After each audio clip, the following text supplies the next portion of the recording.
زغروطة لو سمحتم يا اخوان.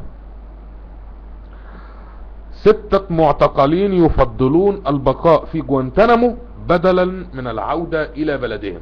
بلدهم بقى اللي هي ايه؟ الجزائر. يعني الجزائر ليها 6 مواطنين محبوسين في جوانتانامو، معتقلين في جوانتانامو. جوانتانامو امريكا عايزة تقفلها. يعني الادارة الامريكية اللي موجودة دلوقتي، كان اوباما اخذ عهد على نفسه قال لك انا هقفل جوانتانامو ده، فهم عايزين يقفلوه دلوقتي، فعايزين يمشوا الناس. ففي 6 جزائريين قالوا لهم النبي يلا يا جماعة يلا هش براءة، يلا مع السلامة. لا لا لا والنبي احنا عايزين نقعد في المعتقل، احنا المعتقل عاجبنا. تخيلوا ان يوصل الامر بدولة عربية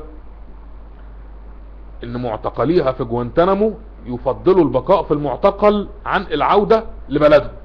قال لك لا، المعتقل احلى من الجزائر.